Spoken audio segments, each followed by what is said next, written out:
Diriwayatkan oleh Imam Ahmad bin Hanbal dalam musnadnya bahwa ada seorang laki-laki yang bernama Nuaiman.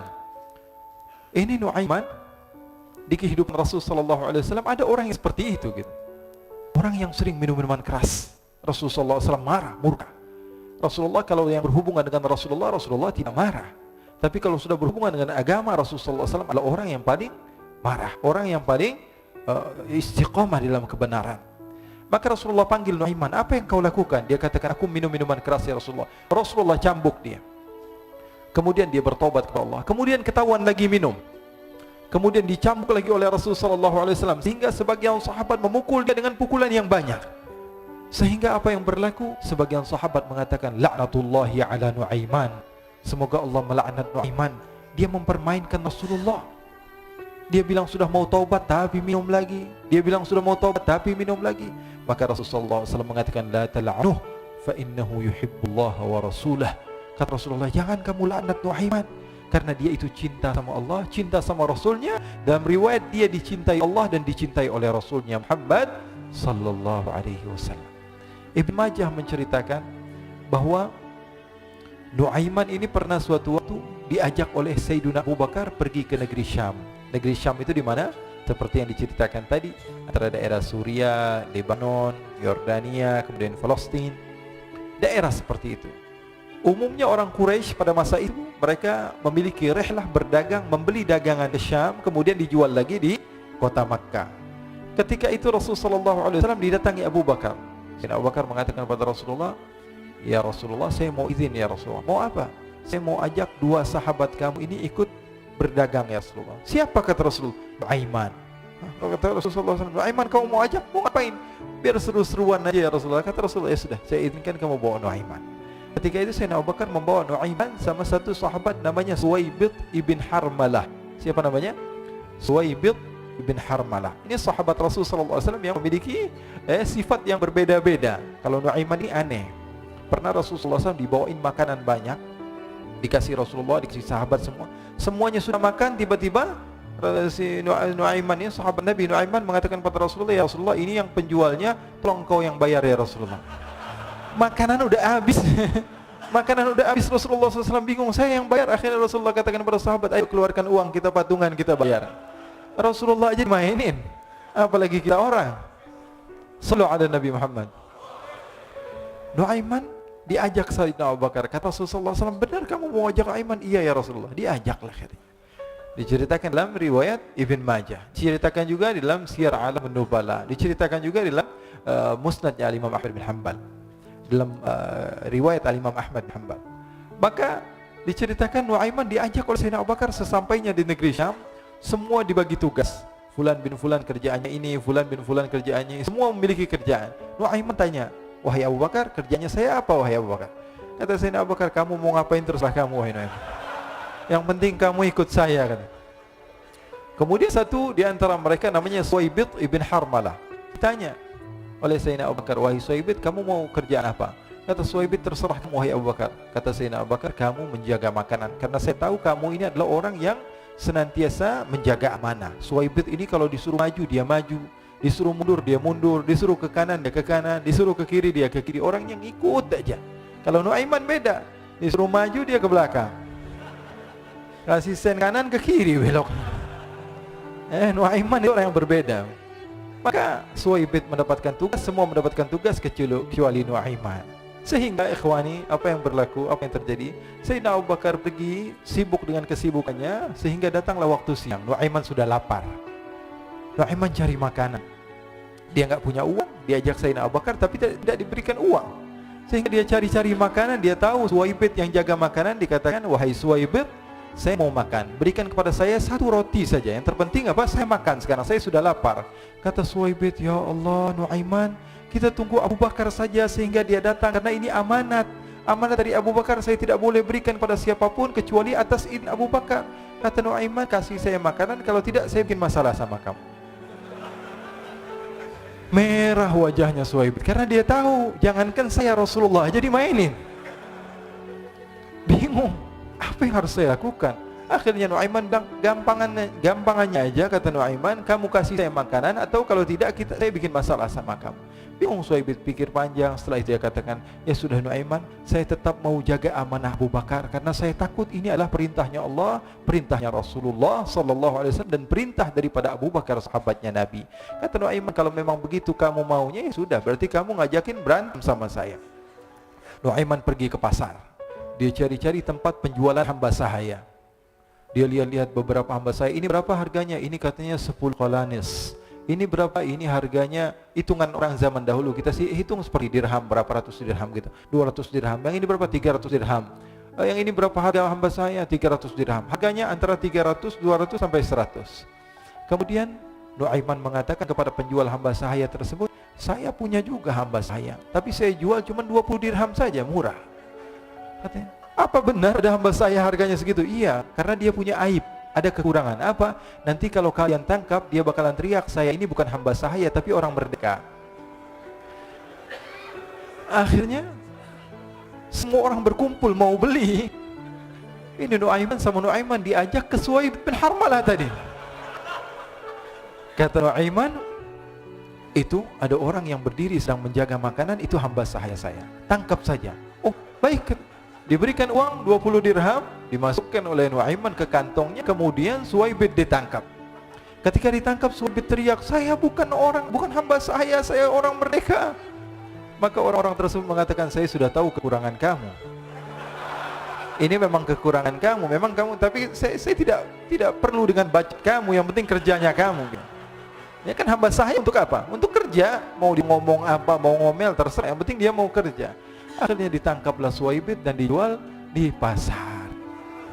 Nuaiman punya uang banyak ini. Dia beli makanan, dia beli minuman, dia beli hadiah buat Rasulullah. Dia beli macam-macam di negeri Syam ini. Waktu itu adalah superpower, adidaya Romawi.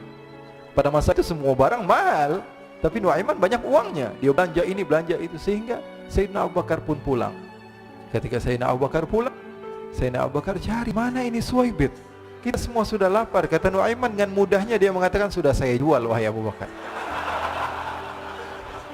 Maka Sayyidina Abu Bakar bertanya, apa yang kau lakukan wahai Nuaiman? Diceritakan oleh Nuaiman dengan jujur. Nuaiman ini orangnya apa adanya, tapi nyusahin. Saya jual. Akhirnya dibawa oleh Nuaiman, Sayyidina Abu Bakar pergi ke mana? Ke pasar, lalu dibeli lagi oleh Sayyidina Abu Bakar As-Siddiq. Suhaib yang tadinya orang merdeka menjadi hamba sahaya sebentar, kemudian dibeli lagi oleh Sayyidina Abu Bakar. Pulang ke Madinah, kisah ini diceritakan di hadapan Rasulullah sallallahu alaihi wasallam. Maka perawi mengatakan, fadhahikan nabiyyu hatta badat nawajiduhu. Ketika diceritakan kisah Nuaiman tersebut dengan Suhaib, Rasulullah tertawa sejadi-jadinya sehingga gigi geraham Rasulullah sallallahu alaihi wasallam nampak di wajah mata para sahabat.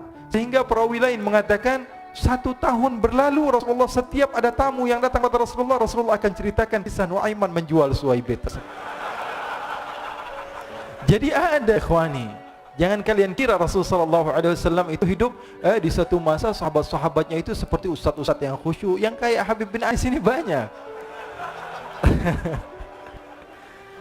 Bahkan ikhwani, mungkin di akhir karena masa yang sudah habis, pernah suatu waktu Rasulullah SAW didatangi asyraf, delegasi dari beberapa negara yang ingin mengenal apa itu agama Islam.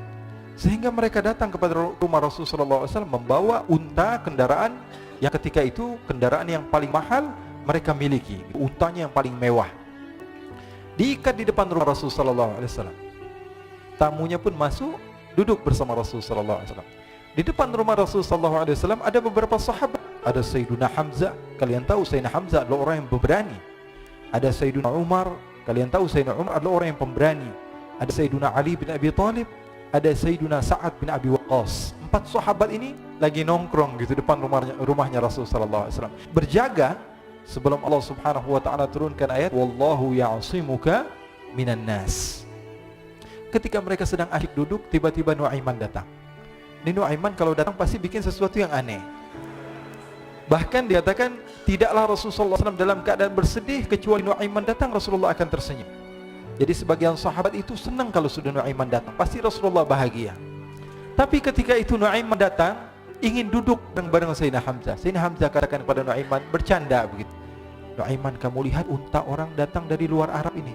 Lihat, kata Nuaiman, ini besar banget ini, badannya besar gitu. Dagingnya pasti banyak. Iya nih, kalau kita sate enak nih ntar malam. Kata Nuaiman. Kata Sayyidina Hamzah, apakah kamu berani? Kata Nuaiman, saya berani aja asal kalian gak bilang sama Rasulullah. Kata Sayyidina Hamzah, benar wahai Nuaiman, benar. Akhirnya Sayyidina Hamzah lupa masalah itu, cuma bercanda-bercanda saja. Sayyidina Hamzah lagi asik sama Sayyidina Umar, Sayyidina Ali. Tiba-tiba apa? Ternyata ketika dia melihat unta tersebut sudah pisah antara kepala sama badannya. Nuaiman mengatakan, wahai Hamzah, ini unta saya sudah potong, saya mau pergi sebentar, kalau Rasulullah cari saya, tolong jangan beritahu di mana saya. Nanti kalau keadaan sudah aman, mari kita nyate bareng-bareng. Ini ada yang seperti itu di zaman Rasulullah SAW. Maka dia pun berlari dan berlari mencari satu tempat supaya Rasulullah SAW dia selamat daripada Rasulullah SAW. Sehingga Sayyidina Hamzah bingung, ini kalau Rasulullah keluar gimana? Ada Hamzah Asadullah, ada Ali bin Abi Thalib, ada Umar, tidak bisa jaga kendaraan tamunya Rasulullah SAW. Akhirnya benar apa yang terjadi, ikhwani. Rasulullah SAW tamunya mau pulang. Ketika dia buka pintu tamu melihat apa? Untanya sudah begitu. Maka teriak, wa naqatah, unta kami wahai Muhammad. Baru mau kenal Islam, unta kami, kendaraan kami sudah dibuang. Rasulullah SAW lihat Sayyidina Hamzah, lihat Sayyidina Ali.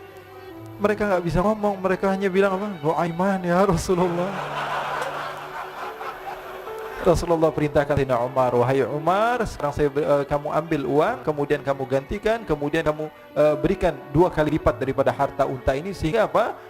Agama Islam tidak didengar dengan sesuatu yang tidak baik di luar sana. Akhirnya diberikan unta yang baru dan diberikan harta yang lebih untuk orang tersebut, sehingga orang tersebut tidak menjelek-jelekan agama Islam. Kata Rasulullah SAW, dan sekarang waktunya kita balas dendam sama Nuaiman.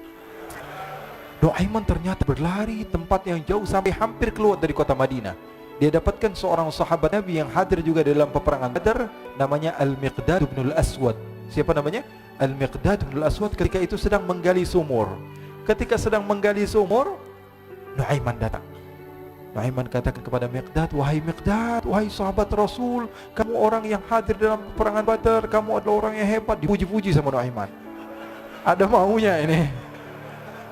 Akhirnya dia bilang, wahai Miqdad, tolong saya. Kenapa wahai Nuaiman, kamu ini kekasihnya Rasulullah, orang yang disayang sama Rasulullah. Kenapa?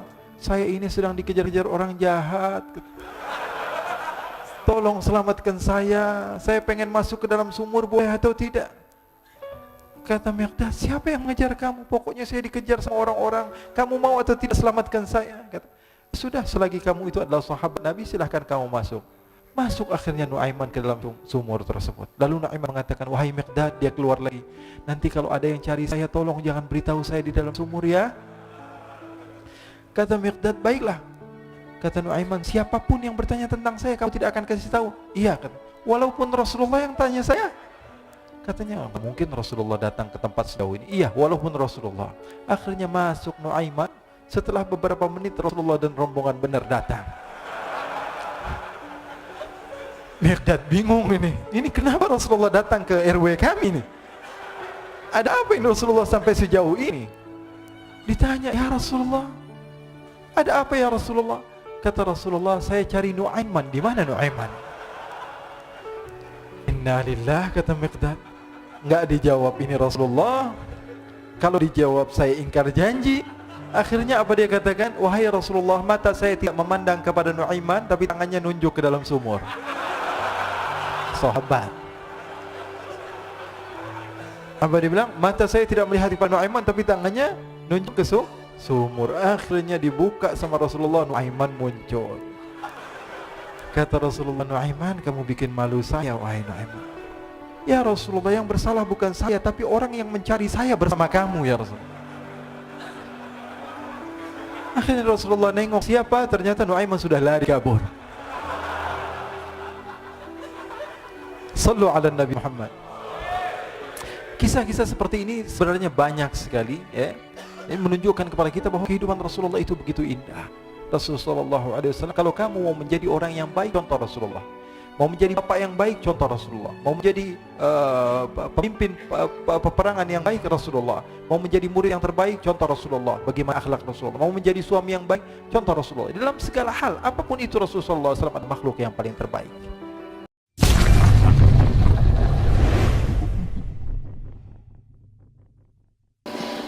Jadi sahabat Nabi tadi Nuaiman, pernah suatu waktu dia di zaman Rasulullah SAW sudah meninggal. Rasulullah SAW sudah intaqala ila rafiqil a'la.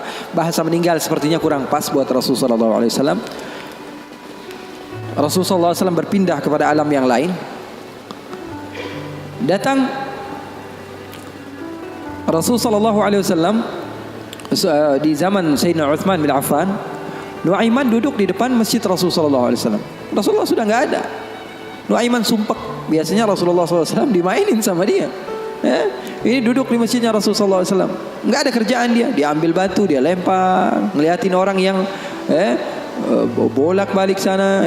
Kalau kata orang Malaysia, pusing sana, pusing sini, balik sana, balik sini. Nuaiman melihat ada orang yang buta, orang yang nggak bisa melihat, megang tongkat.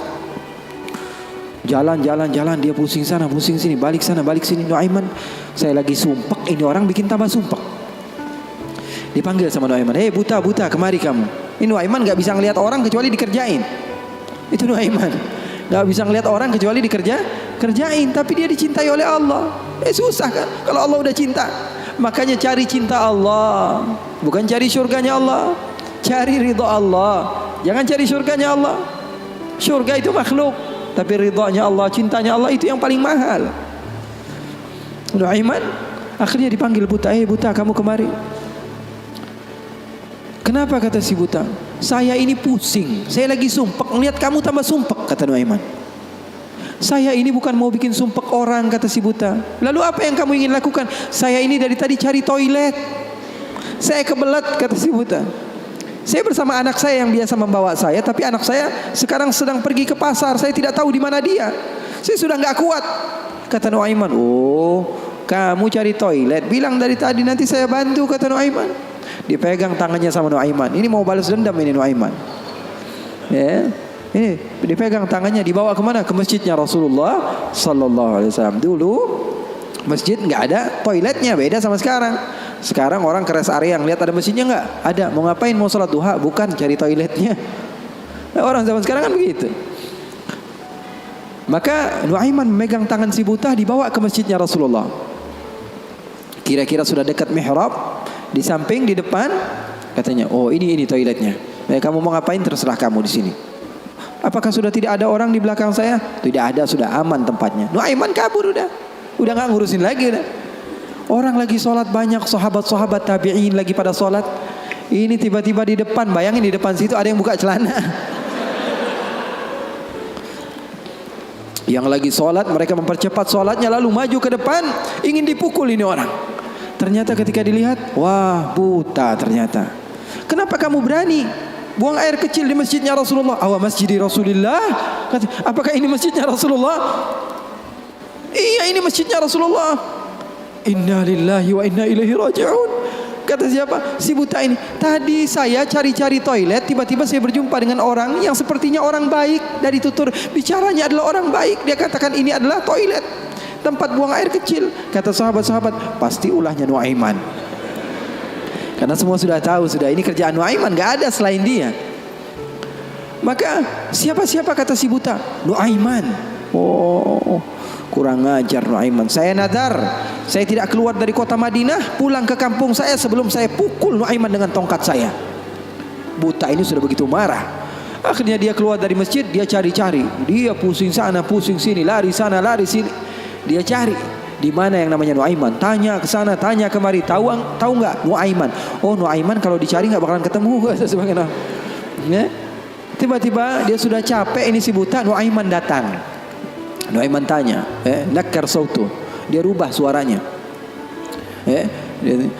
Buta, lagi ngapain sendirian di sini? Dia bilang, saya lagi sumpek ini. Sumpek kenapa? Saya ditipu sama orang. Siapa namanya? Nuaiman. Terus kamu mau ngapain sekarang? Saya mau balas dendam. Oh, sini saya antar kamu kepada Nuaiman. Padahal yang ngomong siapa? Nuaiman. Ini bukan cerita-cerita saya yang bikin loh, bukan. Ada riwayatnya. Maka Nuaiman memegang tangan si buta, dibawa lagi kemana? Dia bohongi, dia tipu. Dia ajak keliling-keliling dulu, seakan-akan tempatnya sudah jauh. Selepas itu dia bawa ke masjidnya lagi. Dibawa lagi ke masjidnya Rasulullah SAW. Didekatkan kepada mihrab. Ketika itu Khalifatu Rasulullah Sayyiduna Uthman bin Affan, Amirul Mukminin, sedang salat. Sayyidina Uthman, jangan kalian tanya khusyuknya di dalam salat. Bahkan beliau terbunuh ketika sedang membaca Al-Quran, zikir kepada Allah Subhanahu wa taala. Dibawa oleh Nuaiman si buta dengan tongkatnya, disuruh pegang-pegang di mihrab. Ada orang enggak? Ada. Itu tuh Nuaiman itu, dia pura-pura soleh, itu dia habis nipu kamu, dia pura-pura salat katanya. Oh, ini Nuaiman. Iya. Akhirnya Nuaiman pergi. Nuaimannya pergi. Buta ambil apa? Tongkatnya, dia pukul Sayyidina Uthman bin Affan. Sekencang-kencangnya dari belakang orang-orang, para sahabat, para tabi'in, mereka teriak, "Qutila Amirul Mukminin." Ada musuh yang mau bunuh Amirul Mukminin. Semua menyerbu. Ternyata dia lagi. Baru sekitar setengah jam yang lalu dia buang air kecil di sini. Sekarang sudah pukul Sayyidina Uthman bin Affan. Akhirnya semua orang bingung. Dia bilang, "Kenapa kamu pukul Amirul Mukminin?" Katanya gemeter dia. "Saya pukul tadi barusan Amirul Mukminin. Saya ditipu sama orang. Orang bilang itu adalah Nuaiman." Katanya, kata si buta, "Demi Allah, semenjak sekarang saya tidak akan pernah percaya lagi sama manusia." Jadi hal-hal yang seperti itu ada.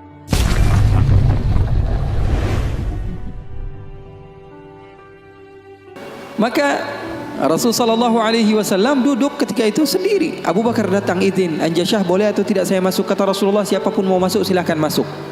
Masuk Sayyidina Abu Bakar. Sayyidina Abu Bakar ini enggak kuat. 1 jam saja pisah dari Rasulullah, dia pasti kacau hidupnya. Datang ke Rasulullah SAW, duduk. Sayyidina Abu Bakar orangnya begitu, enggak berani. Ini paham bahasa Indonesia enggak nih? Paham ya? Saya kira karena sebagian orang, saya pernah ceramah di satu tempat di Banten, di pedalaman dusun. Saya ngomong bahasa Indonesia, saya kira paham semua orang. Pas selesai kajian sekitar 1,5 jam saya ngomong, tahu-taunya nggak ada yang paham bahasa Indonesia. Rasanya pengen apa itu? Paham bahasa Indonesia, paham ya? Paham. Maka Sayyidina Abu Bakar masuk ke rumah Rasul, ke tempat Rasul sallallahu alaihi wasallam. Ketika itu sedang duduk, Rasulullah diam. Sayyidina Abu Bakar orangnya ini enggak berani memulai omongan, berbeda dengan sahabat yang lain. Melihat Rasulullah, dia diam saja. Beliau ini di antara syimahnya, di antara apa? Syama'ilnya, di antara sifat Sayyidina Abu Bakar yang disebutkan perawi bahwa Sayyidina Abu Bakar ini kalau Rasulullah tersenyum, dia tersenyum. Kalau Rasulullah nangis, dia nangis. Kalau Rasulullah bahagia, dia bahagia. Pokoknya yang ada di dalam otaknya Rasulullah saja. Buktinya di dalam hijrah, Nabi Muhammad SAW bertanya kepada Sayyidina Abu Bakar, ada air atau tidak? Rasulullah perjalanan beberapa hari, ada air atau tidak? Sayyidina Abu Bakar bergegas mencari air. Dapat sedikit, diberikan kepada Rasulullah SAW. Rasulullah minum. Lalu beliau mengatakan, "Fasyariban nabiyyu wartawaitu ana." Katanya Rasulullah yang minum, tapi yang lepas dahaga saya. Sallu ala nabi. Itu yang namanya cinta. Itu yang namanya cinta. Yang minum Rasulullah, tapi yang lepas dahaga siapa? Sayyidina Abu Bakar As-Siddiq. Maka Sayyidina Abu Bakar duduk diam. Rasulullah enggak ngomong, dia enggak ngomong. Al-Abdul Aswad tadi, Anjasyah, hamba sahaya Rasulullah SAW, ngeliatin aja. Rasulullahnya diam, Abu Bakarnya diam. Enggak ada suara sama sekali. Sering saya juga begitu kalau sama santri-santri, murid-murid begitu. Sayanya diam, murid saya diam. Saya megang handphone, dia megang handphone. Rasulullah SAW diam, Sayyidina Abu Bakar diam. Sayyidina Umar datang, "Assalamualaikum ya Rasulullah." Waalaikumsalam. Kata Rasulullah SAW, masuk duduk Sayyidina Umar. Sayyidina Umar ini orangnya enggak bisa diam. Beda sama Sayyidina Abu Bakar As-Siddiq. Duduk sebentar, 5 menit, Rasulullah diam, Abu Bakar diam. 10 menit, 15 menit masih diam. Lalu Sayyidina Umar memberanikan untuk membuka pembicaraan. Dia katakan, "Ya Rasulullah." "Iya ya Umar, saya mau tanya ya Rasulullah. Mau cerita, mau curhat ya Rasulullah." "Silahkan wahai Umar." "Saya punya istri di rumah ya Rasulullah." Ceritanya istri. Udah dikasih uang belanja masih kurang aja. Sudah dicukupi keperluannya masih saja marah-marah. Nah itu orang yang udah punya istri ya, nggak punya istri kesian deh lo. jangan senyum-senyum ya. Semuanya yang ngerasa. Sayyidina Umar bin Khattab, dia mengatakan apa? Ya Rasulullah, saya punya istri di rumah ya Rasulullah. Sudah saya kasih uang masih kekurangan saja ya Rasulullah. Sudah saya cukupi keperluannya masih saja ya Rasulullah. Cerita panjang lebar tentang istrinya kepada Rasulullah SAW. Serius ini Sayyidina Umar. Rasulullah ketika mendengar Sayyidina Umar mengatakan hal yang sedemikian rupa, Rasulullah tertawa. Rasulullah tertawa. Yang tadinya Rasulullah SAW sedang bersedih, sedang sumpah, sedang boring. Rasulullah SAW tertawa. Sayyidina Abu Bakar tertawa juga. Sayyidina Abu Bakar tertawa, Rasulullah tertawa. Sayyidina Umar bingung. Saya lagi cerita sedih kok malah ketawa semua. Ya Abu Bakar, kalau kamu tertawa saya tahu karena Rasulullah tertawa. Rasulullah tidak tertawa kecuali engkau tertawa. Lalu engkau ya Rasulullah, kenapa kok tertawa ya Rasul? Kata Rasulullah apa? Saya ini dari tadi menyendiri di sini gara-gara sumpek. Kenapa? Wahai Umar, sama seperti kalian. Sebabnya siapa? 2 anak kalian, kata Rasulullah SAW. Faham atau tidak? Sayyidina Umar cerita panjang lebar tentang istrinya. Kata Rasulullah SAW, saya juga datang ke sini menyendiri, lari dari rumah. Karena apa? Karena ulah anak 2 kalian. Karena Rasulullah SAW memiliki istri Sayyidatuna Aisyah dan Sayyidatuna Hafsah, putri Sayyidina Umar. Jadi begitu. Yang namanya suami sekelas Rasulullah SAW saja digituin, apalagi ente. apalagi kita sekelas Rasulullah SAW saja mendapatkan cobaan dari Allah Subhanahu wa taala begitu. Ini sebagian sahabat akhwat bilang sama saya, Habib, saya ini gak bakalan bisa jadi hamba yang solehah. Kenapa? Saya dulu sering ikut kajian Habib, tapi setelah saya menikah, saya dikekang oleh suami saya Habib. Susah mau ngapa-ngapain. Dia sholatnya malas, ibadahnya malas, zikirnya malas. Kalau saya gak jadi solehah, yang tanggung jawab kan suami saya Habib ya. Saya katakan kepadanya, itu kejadian benar. Iya betul ya Habib, dia bilang. Suami saya itu tidak mendidik ya Habib. Bagaimana? Saya bilang, ada seseorang yang mulia yang solehah bernama Siti Asia. Tahu Siti Asia? Tahu Siti Asia? Itu mulia dan dimuliakan Al-Quran, dimuliakan Rasulullah. Bahkan beliau termasuk wanita terbaik menurut agama Islam. Kamu tahu siapa suaminya? Fir'aun. Saya bilang, suami kamu gak Fir'aun amat. Betul atau tidak? Suami kamu gak Fir'aun amat. Kamu masih bisa untuk menjadi orang yang seperti Siti Asia. Jadi intinya apa? Intinya di dalam kekeluargaan itu kita saling melengkapi. Pasti bakalan ada musibah, pasti bakalan ada cobaan. Nabi Muhammad SAW saja dalam riwayat bersama Sayyidatuna Aisyah, Sayyidatuna Aisyah pernah cemburu sama Rasulullah SAW. Waktu itu Sayyidatuna Aisyah sedang belajar masak. Setelah masak Siti Aisyah, Rasulullah SAW disiapkan di hadapan Rasulullah beberapa roti begitu ya. Ada maroknya, ada kuahnya. Siti Aisyah sedang masak. Setelah masak, Sayyidatuna Aisyah sedang serius-seriusnya masak ini. Umurnya ketika itu sekitar 14 atau 15 tahun. Baru gede, lagi semangat-semangatnya membahagiakan suaminya. Karena Siti Aisyah, Rasulullah wafat usianya baru 18 tahun. Sementara putri Rasulullah Siti Fatimah usianya berapa? 30 tahun. Masak Sayyidatuna Aisyah. Ketika sedang masak, ada yang mengetuk pintu rumah Rasulullah. Assalamualaikum ya Rasulullah. Ternyata jariyah, hamba sahaya, perempuan yang membawa apa? Membawa lauk, membawa kuah, yang membawa marok. Kata Rasulullah, siapa di luar? Saya hamba sahayanya Ummu Salamah. Ya Rasulullah punya istri juga namanya Ummu Salamah. Rasulullah punya istri itu memiliki kelebihan masing-masing. Ummu Salamah itu terkenal pintar masaknya. Jadi bawa lauk untuk Rasulullah SAW yang ketika itu di dalam rumahnya Siti Aisyah yang sedang belajar masak. Ini gimana caranya saya supaya apa? Membahagiakan suami saya. Lagi asik-asik masak, tiba-tiba ada makanan yang enak datang. Kira-kira Rasulullah makan yang mana? Kira-kira Rasulullah makan yang mana? Ini kesukaan Rasulullah, favorit Rasulullah. Datang dari rumah seorang istri Rasulullah. Siti Aisyah yang sedang masak tiba-tiba datang ke tempat hamba sahaya tersebut, mengatakan, ini datang dari mana? Dari Ummu Salamah. Apa yang dibawa? Marok untuk Rasulullah SAW, kuah daripada masakan Ummu Salamah, kesukaan Rasulullah. Wahai Aisyah, apa kata Siti Aisyah? Kamu bawa pulang nggak? Kalau nggak saya pecahin piringnya.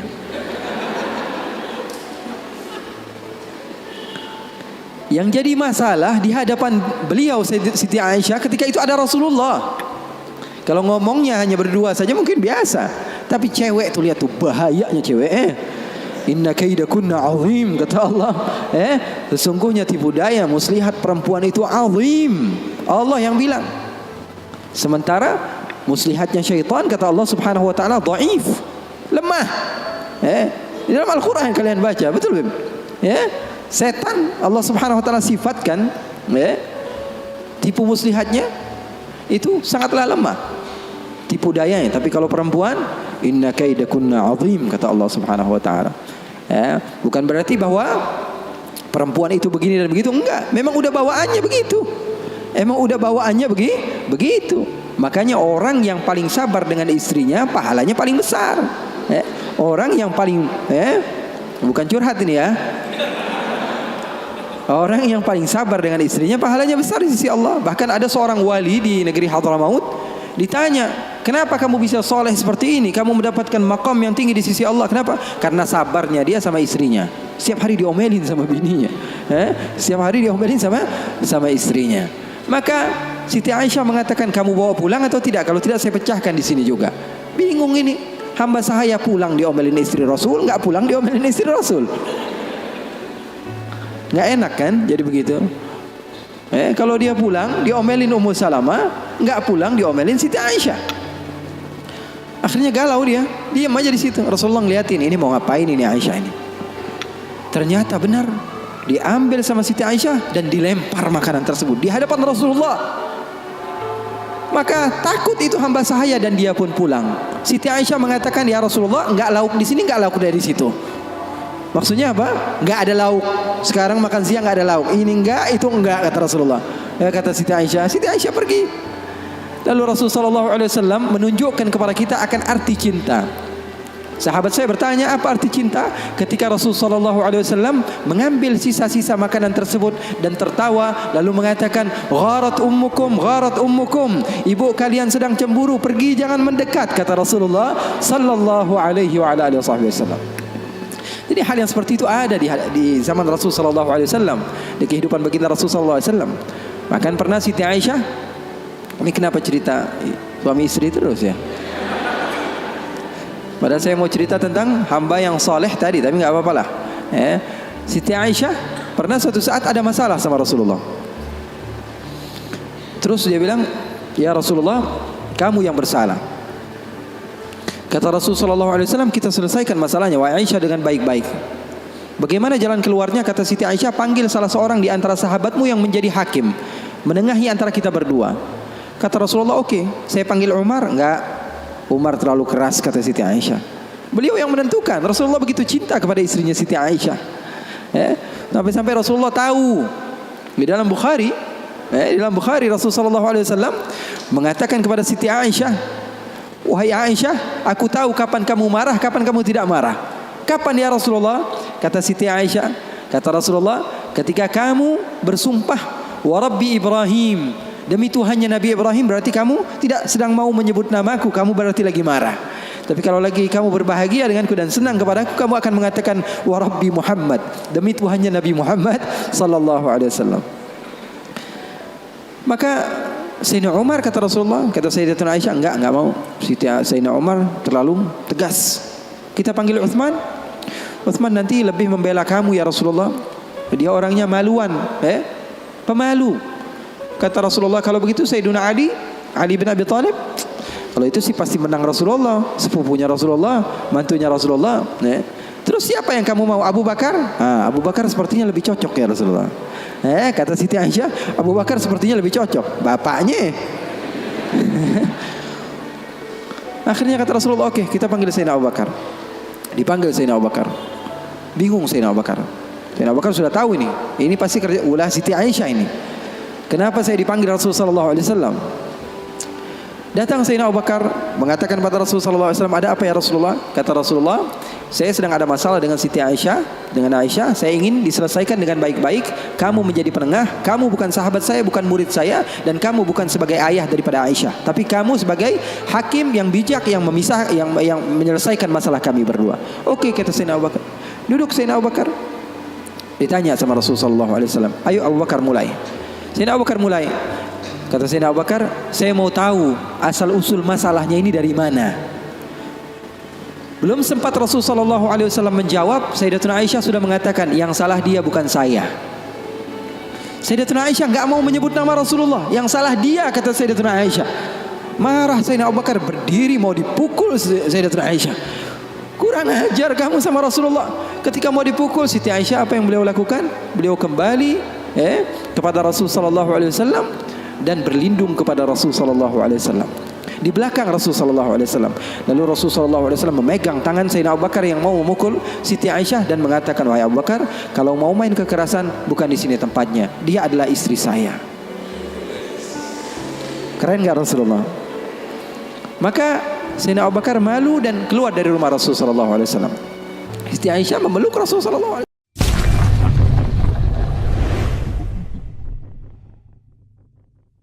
Orang kalau berjumpa dengan Rasulullah sekilas begitu, gugup, gemetaran, gak bisa ngomong. Bahkan katanya sebagian sahabat itu udah dicatat nih mau ngomong apa. Di depan Rasul sallallahu alaihi wasallam gak bisa ngomong.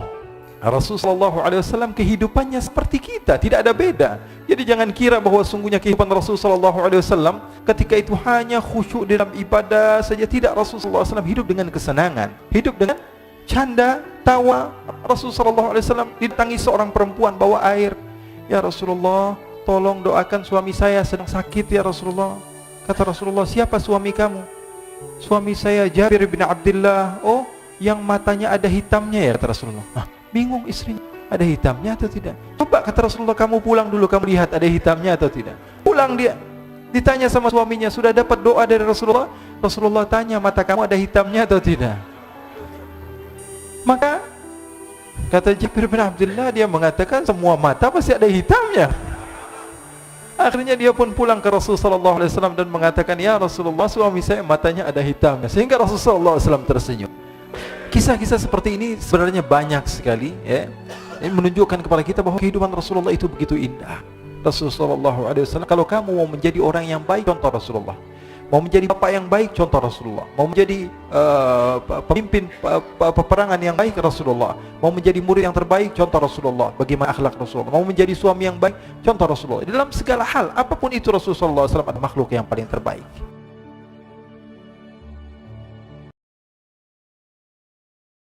Bahkan Rasulullah SAW tidak malu. Sayyidatuna Aisyah ditanya, Rasulullah, ini apa sih bedanya? Kok kamu bisa ngobrol sama Rasulullah? Kalau kami ini katanya di luar ngelihat Rasulullah SAW itu takut. Orang kata Sayyidina Ali bin Abi Thalib yang berjumpa dengan Rasulullah SAW akan ahabah wa idza khalatahu ma'rifatan ahabbah. Orang kalau berjumpa dengan Rasulullah sekilas begitu gugup, gemetaran, gak bisa ngomong. Bahkan katanya sebagian sahabat itu udah dicatat nih mau ngomong apa. Di depan Rasulullah SAW gak bisa ngomong. Sampai seorang perempuan ketika ditanya kepada Rasulullah, alaki hajat, kamu punya hajat kepada saya? Dia mengatakan, gak bisa ngomong. Dia gak bisa ngomong. Kata Rasulullah, ya miskinah alaiki bisakinah. Wahai orang perempuan yang aku kasihan kepadamu, tenang saja. Saya ini tidak ada beda dengan kamu. Saya ini adalah apa? Anak daripada seorang perempuan yang makan dendeng, kata Rasulullah. Dendeng apa dendeng itu namanya? Dendeng. Ya, makan daging, kata Rasulullah. Tidak ada bedanya. Nabi Muhammad SAW kata sahabat, wahai Aisyah, kok bisa? Ini Siti Aisyah kan selalu banyak terkadang masalah-masalah yang diceritakan oleh Siti Aisyah. Bahkan Siti Aisyah pernah menceritakan, kami ini pernah punya masalah sama Rasulullah. Saya ini pernah punya masalah sama Rasulullah. Suatu saat saya ngambek sama Rasulullah. Akhirnya Rasulullah mengatakan, wahai Aisyah, kita cari jalan keluar. Gimana caranya supaya kita baikan? Kata Rasulullah SAW, gimana kalau saya panggil penengah antara kita berdua? Kata Aisyah, oke wahai Rasulullah. Kemudian Rasulullah mengatakan, apakah kamu mau Umar? Umar enggak mau, Umar orangnya keras. Apakah kamu mau Uthman? Uthman enggak. Uthman ini orangnya terlalu pemalu.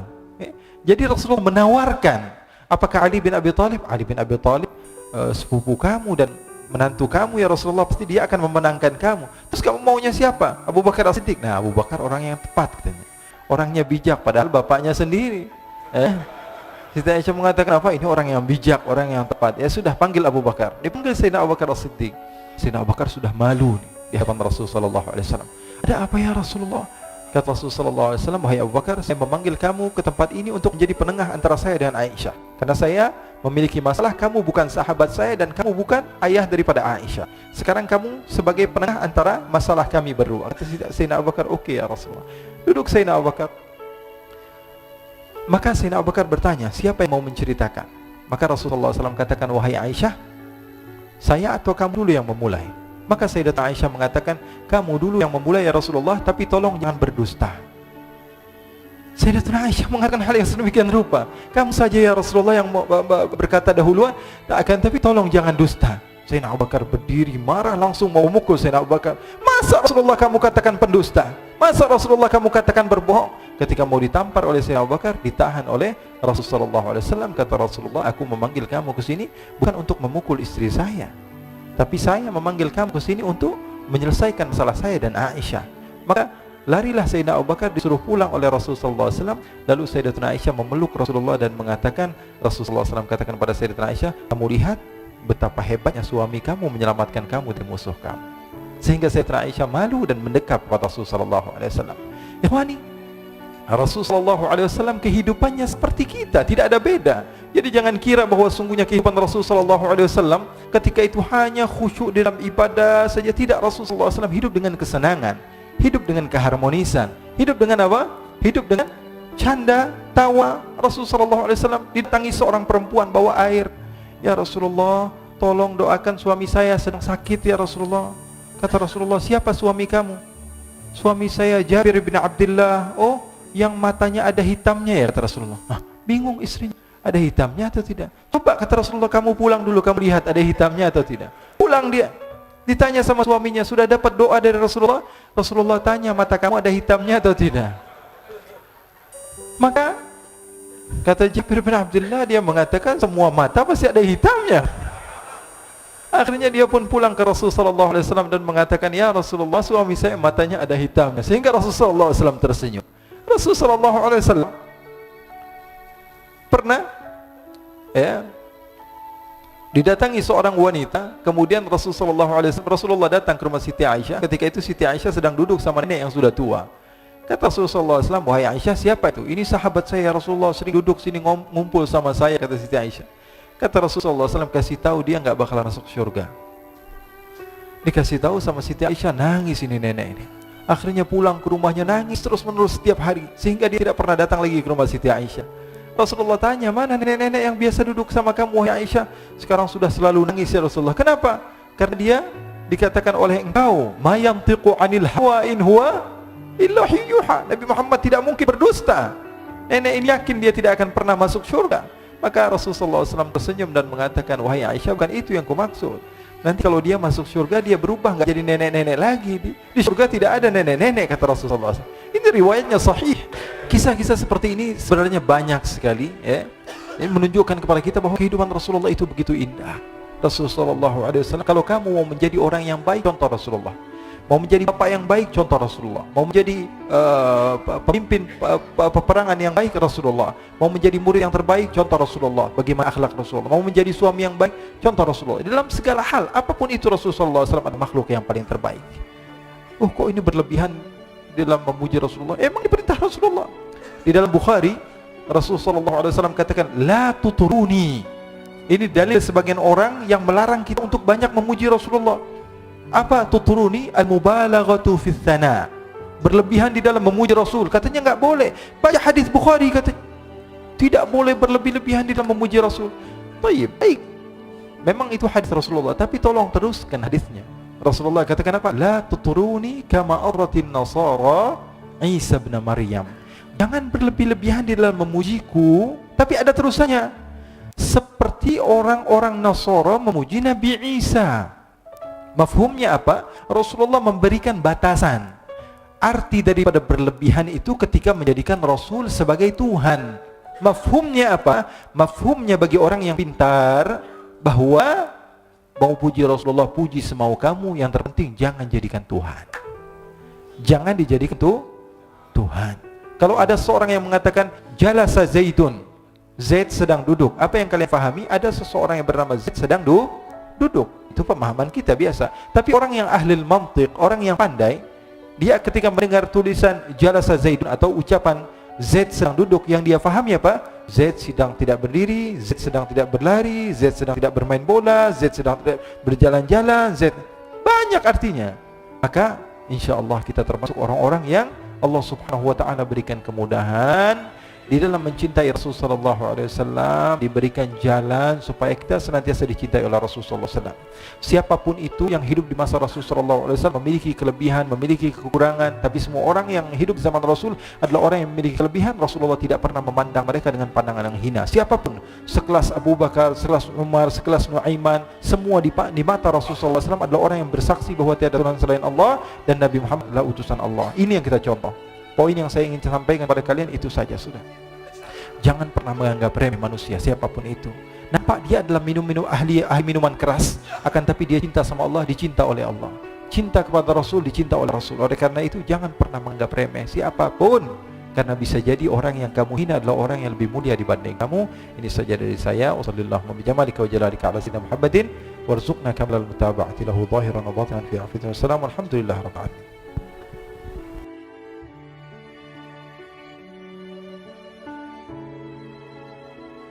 Jadi Rasulullah SAW sangat menganjurkan kepada sahabat-sahabatnya untuk senantiasa memakai wewangian. Bahkan kalau ada orang yang memiliki bau yang tidak bagus masuk ke dalam masjid Rasulullah SAW, Rasulullah katakan la yadkhulu masjidana hadza.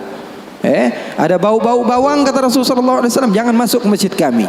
Rasulullah memiliki satu kotak, isinya apa? Sisir. Isinya apa?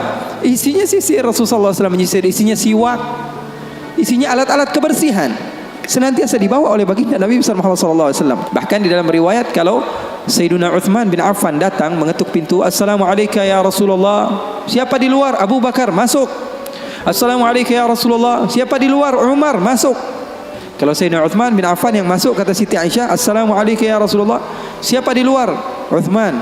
Uthman ya Rasulullah, kata Siti Aisyah, suruh tunggu dulu di depan. Apa yang dilakukan oleh Rasulullah? Rasulullah masuk kamar, Rasulullah ambil sisir, Rasulullah ambil parfum, Rasulullah SAW pakai jubah yang terbaik yang Rasulullah SAW miliki.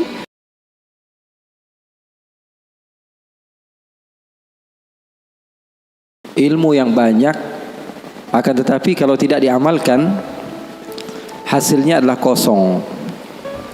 Ilmu yang banyak, tapi amalnya tidak ada, hasilnya kosong. Akan tapi sebagian orang dia fokus kepada sedikit yang dia miliki dan dia istiqamah di dalam kebaikan tersebut, maka menghasilkan sesuatu yang bisa membuat dia bahagia di dunia dan di akhirat.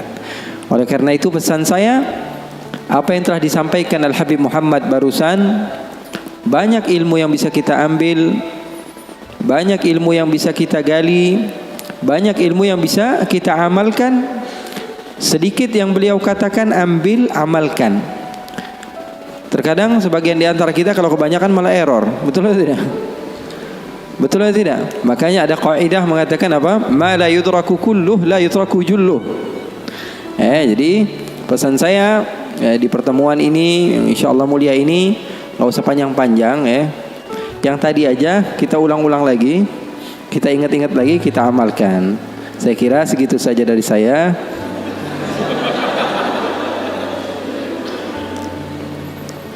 Ikhwani wa akhwati yang dimuliakan oleh Allah Subhanahu wa taala, saya untuk ketiga kalinya ke Semarang. Saya bingung kenapa setiap bulan jadi saya ke Semarang ini. Tapi semangat sahabat-sahabat yang ada di Semarang luar biasa, menjadikan saya semakin bersemangat untuk berjumpa dengan kalian. Umumnya saya kalau hadir majelis-majelis lebih khusus, biasanya majelisnya habaib, majelis maulid, majelis zikir, biasanya diundang oleh orang-orang yang usianya di atas 40 tahun. Tapi alhamdulillah 2 tahun atau 3 tahun ke belakang berjumpa dengan Habib-Habib yang memang luar biasa hebat, seperti Habib Muhammad ini yang fashionnya Hollywood tapi hatinya Hadramaut. Nampak luarnya gaul tapi hatinya suci, insyaallah. Doakan semoga Allah Subhanahu wa taala memberikan kepada kita murabbi-murabbi yang bisa membawa kita kepada apa? kebahagiaan dunia dan akhirat. Karena hidup di dunia ini nggak melulu-melulu harus sedih. Berapa banyak orang yang sok khusyuk malah jadi orang bodoh. Berapa banyak orang yang sok khusyuk malah jadi gila. Betul atau tidak? Zikir terus dia kepada Allah, ibadah terus kepada Allah, tanpa didasari ilmu, ternyata ibadahnya salah, hasilnya kosong. Diceritakan bahwa ada orang yang beribadah sampai 40 tahun di dalam satu goa. Berapa tahun? 40 tahun dia beribadah. Sehingga salah seorang di antara ulama yang bernama Abdullah ibn al-Mubarak, dia mendatangi orang yang rajin ibadah tersebut untuk meminta doa. Karena kita harus husnudzon kepada siapapun, kita nggak boleh suudzon. Kita meminta doa kepada sahabat kita, siapa tahu doanya lebih diterima oleh Allah dibanding kita. Makanya boleh meminta doa kepada sahabat, meminta doa kepada orang yang menurut kita di bawah kita, meminta doa kepada, bahkan Rasulullah SAW mencontohkan di dalam hadis yang derajatnya sahih. Ketika Sayyidina Umar bin Khattab ingin pergi haji, apa kata Rasulullah? La tansana min du'aika ya ukhay. Ya wahai Umar, jangan lupa untuk mendoakan saya. Yang meminta doa siapa? Nabi besar Muhammad sallallahu alaihi wasallam. Kalau zaman sekarang orang bukan berlandaskan guru yang sampai bersambung ilmunya kepada Rasulullah, bersandar dia haddatsani Google, qala haddatsani YouTube, qala haddatsani Instagram, ya. Pengambilan riwayat ilmunya dari orang-orang yang enggak jelas. Dikit-dikit mengatakan, "Wah, kok minta doa sama orang lain, minta sendiri aja." Memangnya Allah hanya mendengar dari sahabat kamu, bukan dari diri kamu? Rasulullah contoh tauladan yang baik. Nabi Muhammad saja minta doa daripada sahabat-sahabatnya, daripada Sayyidina Umar bin Khattab. Oleh karena itu, seseorang yang bernama Abdullah bin al-Mubarak, ini dukun apa, Beb? Kok ini asapnya ke saya terus? Apa sunnah, Beb? Ini boleh kita bahas juga, Beb, ini, Beb. Jadi terkadang sebagian orang mengira sesuatu yang aneh, ya, dan dia tidak mengetahui hal tersebut, itu adalah hal yang salah. Ikhwani, sesuatu yang kamu tidak ketahui tidak mesti itu tidak ada. Paham atau tidak? Itu catat itu. Jadikan selalu di otak pikiran kita, segala sesuatu yang tidak kamu ketahui tidak mesti itu tidak ada. Karena terkadang batas otak pikiran kita hanya sebatas apa yang kita ketahui. Contohnya, saya punya sahabat ini pernah ke Kuala Lumpur sekali doang, padahal ke Kuala Lumpur, ke Malaysia, itu juga transit dia, ya. Dia mau umrah, dia transit sebentar ke Kuala Lumpur, keluar 2 jam, kemudian dia masuk lagi, lalu pergi ke Jeddah. Saya kalau pergi ke Malaysia, karena dulu saya banyak kajian di Malaysia, baru sekitar 3 atau 4 tahun saya tinggalkan Malaysia, saya lebih banyak di sini, ya. Di Indonesia baru sekitar 3 atau 4 tahun. Saya juga, ya, dikontrak beberapa channel di Malaysia juga. Jadi ceramahnya sudah biasa bahasa Upin Ipin lah, ya. Bahasa Upin Ipin. Jadi sekarang berubah sedikit demi sedikit, makanya saya minta maaf kalau ada sebagian bahasa mungkin yang masih terkadang jatuh. Boleh lah, ya kan? Boleh kan? Boleh aja, ya. Ada sebagian bahasa mungkin sedikit jatuh, saya minta maaf. Kalau ada salah seorang di antara sahabat saya yang pernah ke Kuala Lumpur cuma 2 jam saja. Kalau saya pergi ke Malaysia, saya katakan saya ada kajian. Di mana? Di Melaka. Apa ucapan pertama yang dia ucapkan? Dia pasti akan bilang, Melaka itu jauh atau tidak dari Kuala Lumpur ya Habib? Pasti itu yang dia katakan. Kenapa? Karena di otak dia tidak sampai ke Melaka. Bayangan yang ada di dalam pikirannya hanya apa? Hanya Kuala Lumpur. Begitu juga sahabat-sahabat mungkin yang pernah ke Jakarta. Kemana pernah? Oh, saya pernah ke Monas, Habib. Oke. Seumur hidup kamu ke Jakarta pernahnya ke Monas doang? Iya, Habib. Saya pernah ke Monas. Ketika saya mengatakan saya ada pengajian di mana, di Tanah Abang, jauh nggak kira-kira dari Monas? Itu pasti ucapan pertama dia. Kenapa? Karena otak dia hanya sebatas Monas. Saya bilang, wah, saya habis belanja nih di Condet, beli gamis. Kalau Condet berapa kilo kira-kira BP ya dari Monas? Pasti ucapan pertama kali apa? Sesuatu yang dia ketahui. Begitulah manusia. Oleh karena itu, saya ingin memesankan kepada kalian bahwa tidak semua itu yang kalian tidak ketahui itu tidak ada, ya. Seperti ini, Rasulullah SAW amatlah menyukai ini. Rasulullah SAW di rumahnya, karena wewangian seperti ini, ya, wewangian seperti ini disukai oleh malaikat. Wewangian seperti ini disukai oleh malaikat. Rasulullah SAW mengajarkan kepada kita untuk apa? Mengurusi, ya, kehidupan duniawi kita. Bahkan sahabat Rasulullah SAW bertanya ketika Rasulullah mengatakan, la yadkhulul jannata man kana fi qalbihi mithqala dzarratin min kibr. Kata Rasulullah, tidak akan masuk syurga orang yang di dalam hatinya ada sebiji zarrah daripada kesombongan. Maka sahabat bingung lalu mengatakan, innar rajula yuhibbu an yakuna na'lahu hasanan wa thawbahu hasanan. Ya Rasulullah, kami ini anak-anak yang ya kekinian lah ya Rasulullah. Pengen kalau pakai baju itu yang bagus, sendal yang bermerek. Sahabat begitu bilang sama Rasulullah, jujur. Maka Rasulullah SAW mengatakan, al-kibru batrul haq wa ghamtun nas. Kamu pakai baju yang bagus, penampilan yang bagus, itu bukan kesombongan, kata Rasulullah. Sombong itu apa? Sombong menurut definisi Rasulullah SAW adalah batrul haq. Dibilangin mana yang benar, dia nggak mau percaya. Wa ghamtun nas, dan ngomongin orang. Nggak pernah ngomongin diri sendiri. Yang dinilai selalu orang lain. Yang dinilai selalu orang lain. Jadi Rasulullah SAW sangat menganjurkan kepada sahabat-sahabatnya untuk senantiasa memakai wewangian. Bahkan kalau ada orang yang memiliki bau yang tidak bagus masuk ke dalam masjid Rasulullah SAW, Rasulullah katakan, la yadkhulu masjidana hadha. Ada bau-bau bawang, kata Rasulullah SAW, jangan masuk ke masjid kami. Kenapa? Karena malaikat tidak suka kepada bau-bau yang seperti itu. Jadi nanti mungkin bakalan ada muhadarah khusus, nanti kita minta Habib Muhammad menjelaskan tentang bagaimana syama'il Rasulullah SAW, fizikal baginda Rasulullah SAW, kehidupan Rasulullah SAW secara duniawi di rumahnya, bagaimana ketika Rasulullah SAW memiliki wewangian. Rasulullah memiliki satu kotak, isinya apa? Macam-macam. Rasulullah bawa, kalau kita sekarang tas, di dalamnya isinya bermacam-macam. Rasulullah memiliki satu kotak, isinya apa? Sisir.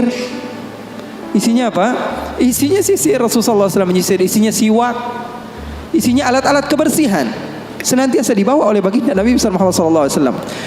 Sesuatu yang kita tidak ketahui itu tidak mesti tidak ada. Kitanya aja yang kurang piknik di dalam membaca. Gampang nyalahin orang lain.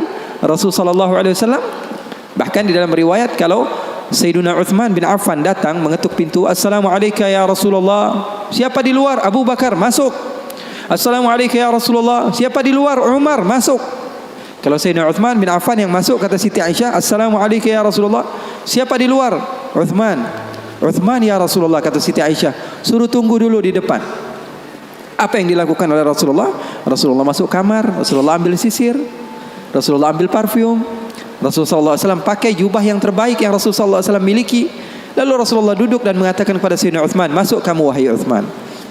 Siti Aisyah bingung, ya Rasulullah, kok begini ya Rasulullah? Ayahku dibiasain aja, Sayyidina Umar dibiasain aja, kok ketika Sayyidina Uthman masuk kamu fashionnya berubah?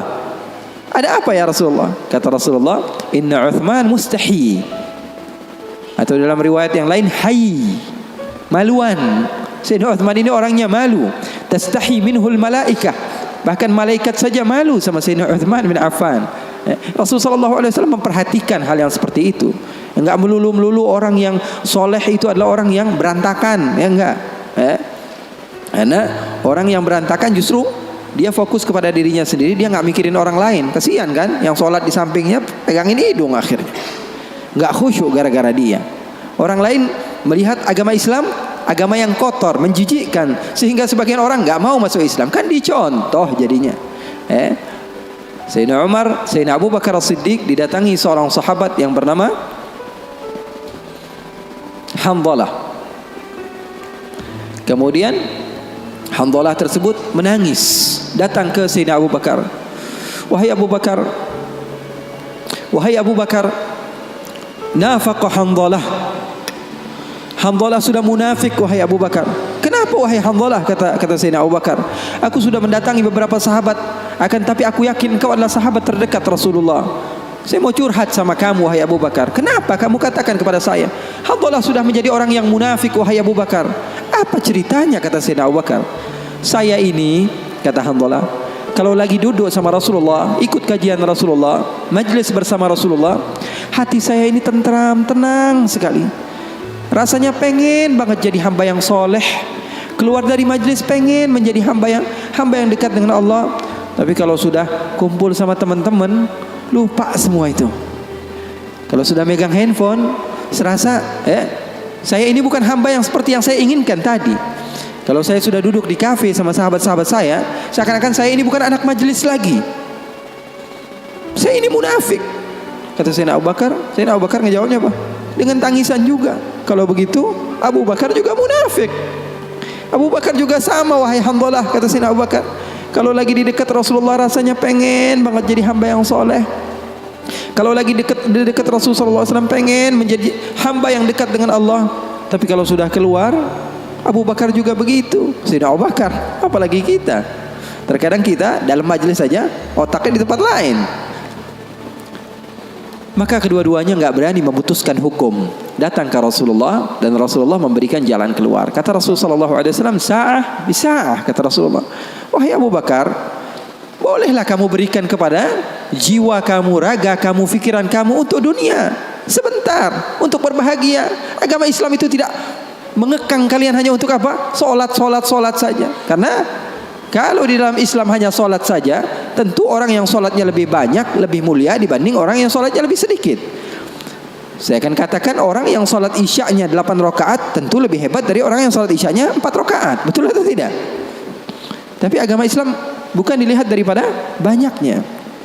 Tapi agama Islam dilihat daripada seseorang ikut akan perintah Allah dan menjauhi larangan-larangan Allah Subhanahu wa ta'ala.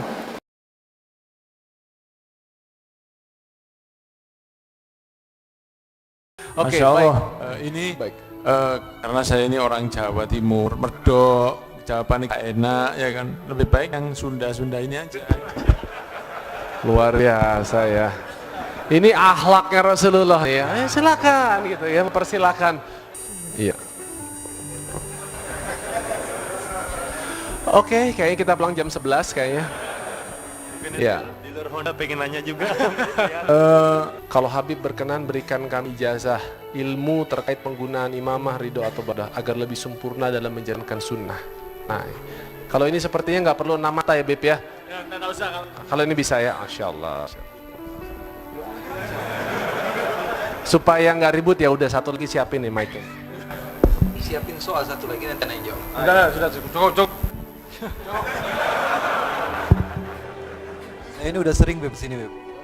Kita ini pengen tamu yang jarang kesini, betul nggak? Jawabannya. Sering, cuman nggak masuk. Sebelah. Serius.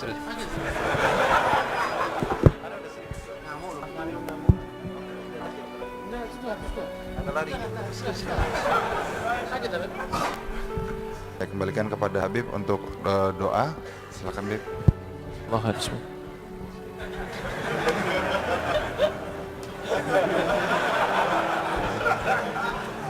Amin.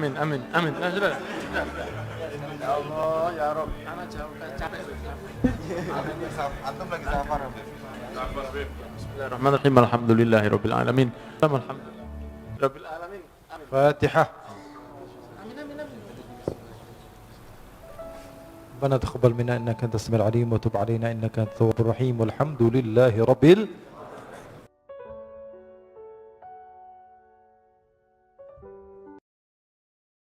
Assalamualaikum warahmatullahi wabarakatuh. Waalaikumsalam. Perkenalkan, nama saya Egi. Di sini saya mau bertanya kepada Habib Muhammad bin Anis tentang kehidupan atau kerja saya. Tentang kerja saya, ya. Saya sebagai sales marketing mobil di Daihatsu. Nah, kata orang itu saya kerja riba gitu kan. Akan tetapi saya nanya kepada guru saya, kerjain sekarang, tapi yang penting jangan lupa atau jangan tinggalin sholat. Ya, ada anggapan ulama sebagian Ini apa lagi nih?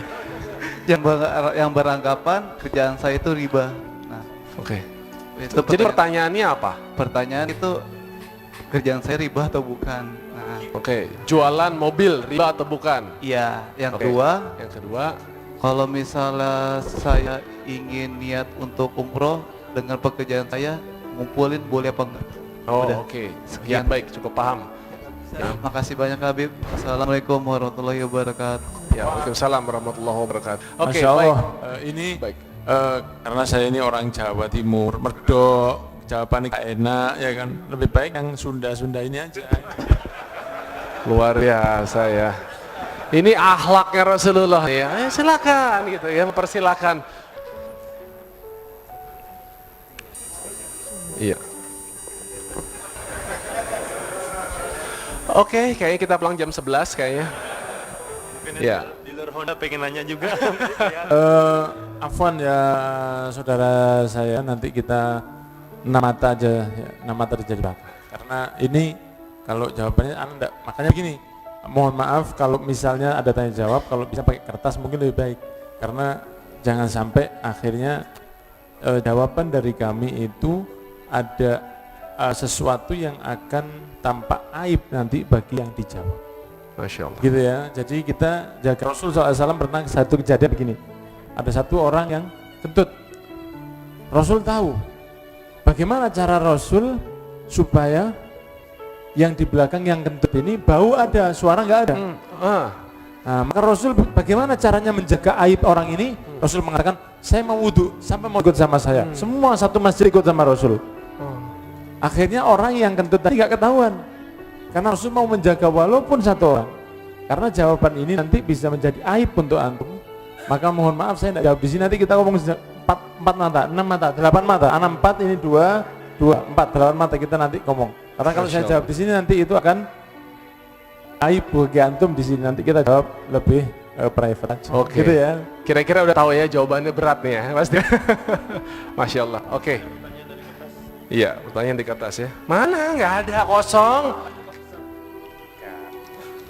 Oh ya, oke. Bismillahirrahmanirrahim. Ya, Anda bacain ya, Habib. Bismillahirrahmanirrahim. Apakah menjalankan sunnah perlu adanya ijazah? Seperti halnya Habib menggunakan imamah, ridho atau burdah. Kalau Habib berkenan berikan kami ijazah ilmu terkait penggunaan imamah, ridho atau burdah agar lebih sempurna dalam menjalankan sunnah. Nah, kalau ini sepertinya nggak perlu 6 mata ya, Beb ya? Ya, nggak usah. Kalau ini bisa ya, Masya Allah. Supaya nggak ribut ya, udah satu lagi siapin nih mic-nya. Siapin soal satu lagi nanti nanya jawab. Sudah cukup.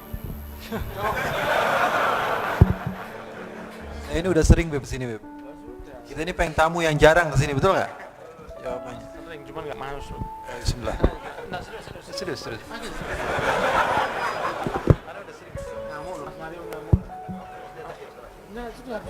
Ada lari.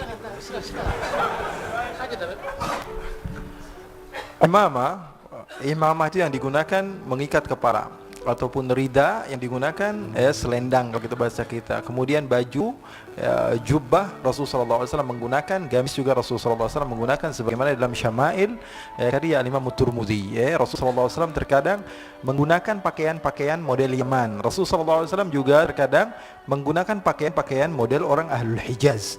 Jadi bukan berarti orang yang dia menggunakan imamah adalah orang yang paling sunnah begitu. Karena ini hanyalah fashion saja, hanyalah fashion. Tapi orang yang cinta tentu dia akan mengikuti orang yang dicintai begitu. Yang menurut sebagian ahli usul. Akan tapi bagian ahli usul lagi mengatakan segala sesuatu, bahkan sesuatu yang berhubungan dengan jibiliyah, sesuatu yang berhubungan dengan makan minum Rasulullah SAW itu juga sunnah gitu ya. Ada sebagian lagi yang urusan duniawi kata mereka bukan sunnah, tapi urusan biasa saja. Ini sebagian ulama kita, bahkan ada Habib Muhammad bin Ahmad Al-Mihdar dari Bondowoso, tempat Habib Muhammad bin Anis di Jawa Timur. Beliau tidak pernah mau makan semangka, padahal semangka adalah makanan favorit, buah-buahan favorit Rasulullah SAW. Ditanya, kenapa kok kamu nggak mau makan semangka? Dikatakan, kenapa? Saya tidak tahu bagaimana cara Rasulullah membelah semangka sehingga saya tinggalkan. Karena saking ikut kepada sunnah Rasulullah SAW. Ada sahabat Rasulullah SAW bernama Abdullah bin Umar. Beliau kalau lewat di satu tempat, beliau sedang mengendarai kudanya, beliau akan membelokkan kudanya sebentar, kemudian meneruskan jalan. Sebagian sahabatnya bertanya, wahai Abdullah, kenapa kamu kalau lewat satu tempat ini kamu belokkan terus kuda kamu? Apa katanya? Saya pernah lagi jalan sama Rasulullah, di tempat yang sama Rasulullah belokkan kudanya, dan saya tidak pernah melewati tempat ini kecuali saya akan belokkan kuda saya. Sallu ala Nabi Muhammad.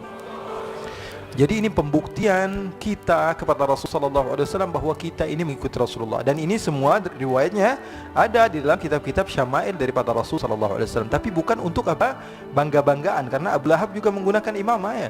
Abu Jahal juga menggunakan imamah ya. Jadi yang namanya pakaian, ada yang mengataskan di atas mata kaki ya. Ada yang dengan apa namanya, ada yang apa, bajunya hanya memakai baju, dikatakan ini baju sunnah. Ada yang baju takwa, ketakwaan lah. Ada baju itu hanya penamaan dari kita saja ya. Yang terpenting apa?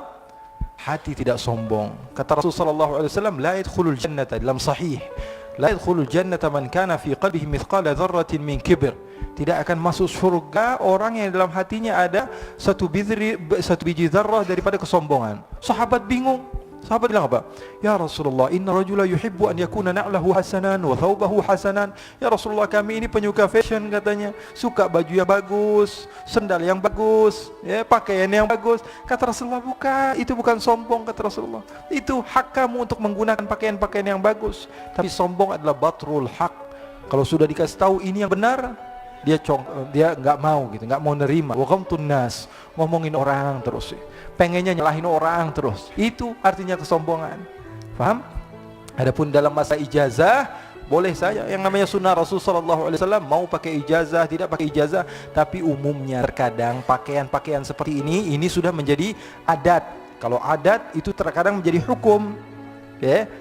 Katanya dalam usul itu terkadang adat itu menjadi hukum. Contohnya ini pakaian ulama. Ya sudah, kalau bisa yang bukan ulama jangan pakai. Sehingga nanti apa, kita akhirnya nggak tahu gimana yang mana ulama, yang mana mau kita tanya kalau semuanya pakai imamah. Coba bayangkan kalau hadir di majelis taklim semuanya pakai imamah, kira-kira yang kita mau tanya siapa begitu? Paham atau tidak?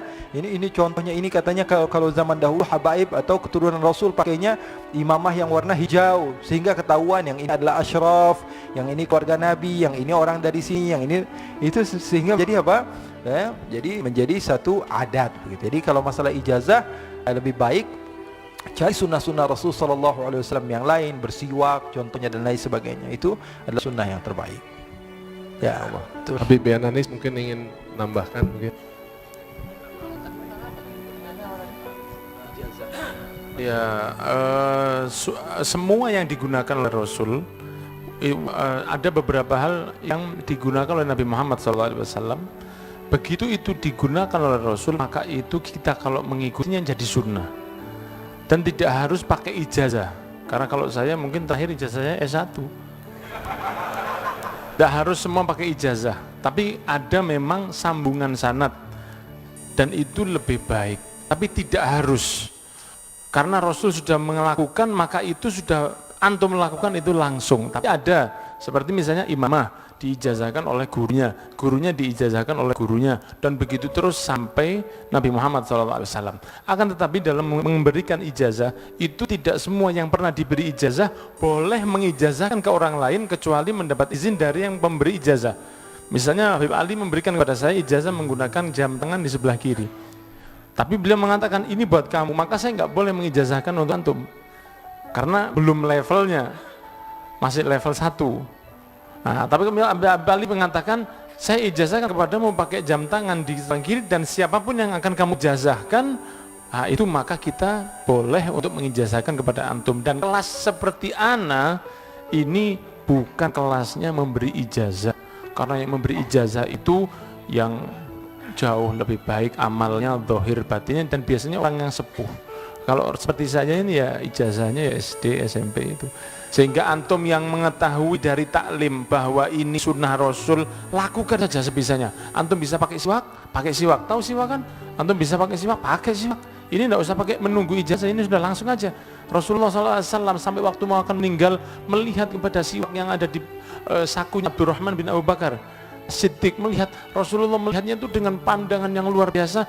Kemudian dilihat, diambil, menginginkan ini ya Rasulullah, diambil, dan Rasulullah menggunakan siwaknya dengan benar-benar luar biasa waktu akan sakaratul maut. Sehingga para ulama mengatakan, gunakanlah siwak karena dia akan membuat dirimu mudah mengucapkan syahadat ketika akan sakaratul maut. Tapi sudah jelas.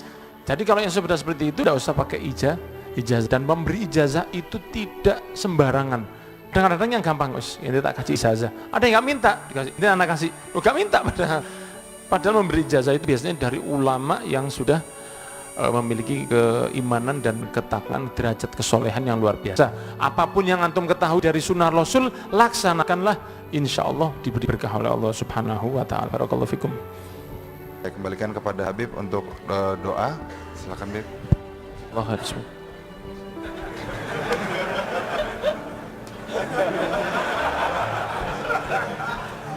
Amin, amin, amin, amin. Nah, sudah. Ya Allah, ya Rob. Anak jauhkan capek. Antum lagi safar Habib. Bismillahirrahmanirrahim. Alhamdulillahirabbil alamin. Hamdan yuwafi ni'amahu wa yukafi'u mazid. Allahumma shalli wa sallim ala sayyidina Muhammadin fil awwalin wal akhirin. Rabbana la tuzigh qulubana ba'da idh hadaytana wa hab lana min ladunka rahmatan innaka antal wahhab. Wa'afina wal muslimin ma'fu anna wal muslimin warhamna muslimin wa ahlikil kafarat wal yahud wal musyrikin hajatan fin nafsi ya rabb qadhiha ya khairul qadi ya rabbi bil mustafa balligh maqasidana waghfir lana dhanbana ya wasi'al karami wa sallallahu ala sayyidina Muhammadin wa ala alihi wa sahbihi wa sallam. Alhamdulillah rabbil alamin. Fatihah. ربنا تقبل منا انك انت السميع العليم وتب علينا انك انت التواب الرحيم والحمد لله رب